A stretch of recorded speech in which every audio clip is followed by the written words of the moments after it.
अस्सलाम वालेकुम, बिस्मिल्लाहिर्रहमानिर्रहीम। Doctor Iram Kulsoom health point के फ़ोरम से आपके साथ आज एक बहुत ही अहम मौजू पे हम बात करने जा रहे हैं कि फ़र्टिलिटी की आम वजह क्या है। तो फ़र्टिलिटी जो है वो उसकी जो बेसिक वजह है वो किसी एक पे हम नहीं डाल सकते, ना मर्द पे और ना ही औरत पे। इसमें बेसिकली दोनों यानी कि मर्द और औरत दोनों शामिल हैं।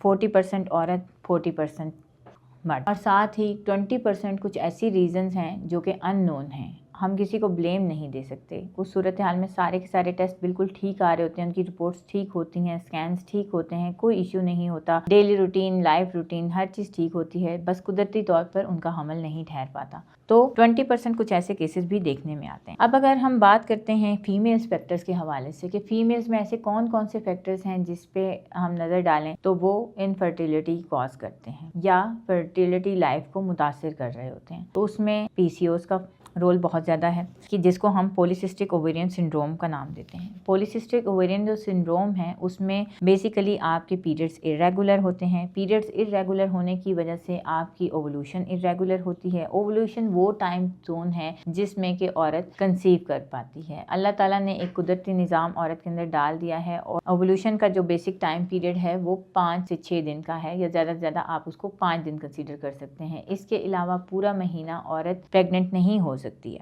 अगर हम पीसीओएस पे नज़र डालते हैं और पीसीओएस के साथ आपको हमेशा ओवरवेट, ओबेसिटी, इसके अलावा एक्नी के मसाइल या फिर ओवर हेयर ग्रोथ के मसाइल लड़कियों में नज़र आते हैं, जो कि पाकिस्तान में एक बहुत कॉमन कॉज है और इसकी वजह से जो है फर्टिलिटी हमेशा मुतासिर होती है। मज़ीद अगर हम इस पे बात करें कि फ़र्टिलिटी क्यों मुतासिर होती है, तो जिन लड़कियों में एंडोमेट्रियोसिस देखने में आता है उसमें भी आपकी फर्टिलिटी जो है वो मुतासिर हो रही होती है। अब एंडोमेट्रियोसिस में आपको क्या क्या मेन चीज़ें देखने को मिलती हैं, उसमें पीरियड्स के दौरान बहुत ज़्यादा सीवियर पेन रहता है लड़कियों को, पेल्विक पेन रहता है रूटीन में। पेल्विक पेन का मतलब यह है कि जो पेट का लोअर पार्ट है उसमें आपको most of the time pain feel होता है। अगर आप अपना स्कैन करवाती हैं पेल्विक का, यानी कि जो ख़वातीन के मखसूस अज़ा हैं जो कि निज़ाम तौलीद पर मुनहसिर हैं, तो वहाँ पर आपको चॉकलेट सिस्ट यानी कि बहुत ही कॉम्प्लेक्स किस्म की सिस्ट देखने को मिलती है। इसके अलावा आपकी जो ओवरीज हैं वो भी एंडोमेट्रियोसिस से या आपकी फ्लोपियन ट्यूब्स जो हैं वो मुतासिर हो जाती हैं, जिसकी वजह से आपकी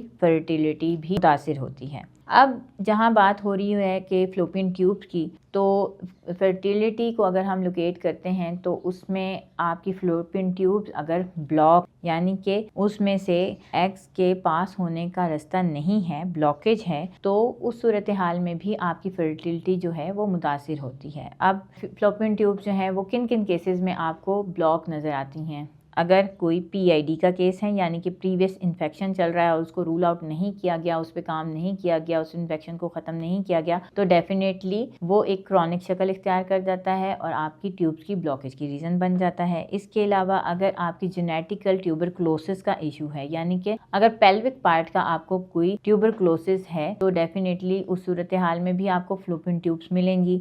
अगर कोई प्रीवियस सर्जरी ऐसी हुई है, बिल पर कोई भी सर्जरी आपकी एब्डोमिनल हुई है, उसमें कहीं अगर आपकी फ्लोपियन ट्यूब हर्ट हो गई, या फिर आपके प्रीवियस स्कार्स हैं यानी कि आपके बच्चे तो हुए हैं लेकिन अगर आपने बीटीएल करवा दिया यानी कि ट्यूब लाइगेशन करवाई है, बच्चे बंद करवाए हैं, तो डेफिनेटली उस सूरत हाल में भी आपको ट्यूब्स जो हैं वो ब्लॉक मिलेंगी। और अगर आप और मज़ीद बच्चा पैदा करने की ख्वाहिश रखते हैं तो डेफिनेटली इस केस में आपको कुछ ना कुछ मसले मसाइल ज़रूर सामने आएंगे। जब आपको फ्लोपियन ट्यूब्स ब्लॉक मिलती हैं तो उस सूरत हाल में एग्स और स्पर्म्स आपस में नहीं मिल पाते हैं एंड डेफिनेटली इस सूरत में आपकी फर्टिलिटी मुतासिर होगी, आप कंसीव नहीं कर पाएंगे। अब मज़ीद और क्या चीज़ जो हमें ख़वातीन के हवाले से देखने में मिलती है वो हैं हार्मोन्स। अगर आपके हार्मोन्स में डिस्टर्बेंस है, जैसे कि आपके थायराइड फंक्शंस जो हैं, थायराइड फंक्शन टेस्ट डिस्टर्ब हैं, आपका थायराइड सही तरीके से काम नहीं कर रहा, तो डेफिनेटली आपकी फर्टिलिटी मुतासिर होगी। प्रोलैक्टिन लेवल भी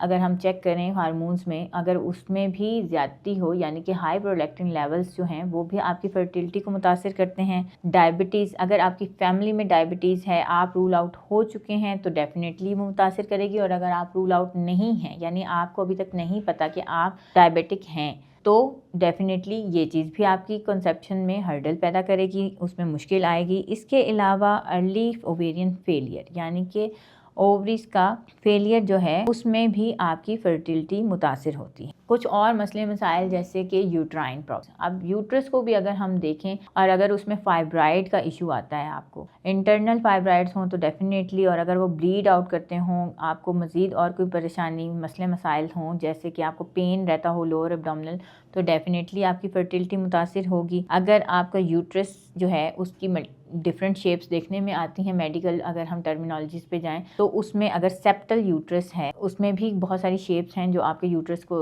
वो देखने में आती हैं। वो हम अपनी किसी और वीडियो में डिटेल के साथ आपके साथ डिस्कस करेंगे। तो उस सूरत हाल में भी आपकी फर्टिलिटी जो है वो मुतासिर होती है। साथ में अगर एंडोमेट्रियोसिस भी चल रहा है आपको, या कोई और इशू ऐसा चल रहा है जो कि बहुत क्रॉनिक हो चुका है और आपको मल्टीपल एडहीजन है यूट्राइन रीजन में, तो वो भी आपकी इनफर्टिलिटी की एक कॉज हो सकती। तो ये सब तो थे फीमेल से रिलेटेड इश्यूज। अगर हम मेल्स की बात करते हैं तो मेल्स में भी कुछ ऐसी चीज़ें पाई जाती हैं जिसकी वजह से आपकी फर्टिलिटी जो है वो मुतासिर होती है, जैसे कि low sperm count, poor sperm motility, abnormal sperm morphology, varicoceles, smoking की आदत, ओबेसिटी, स्ट्रेस लेवल हाई होना। ये सब वो फैक्टर्स हैं जो अगर मेल्स में भी देखे जाएं और अगर इनका लेवल हाई हो, पीक पे हो, तो मेल्स भी कंसीव नहीं कर पा रहे होते।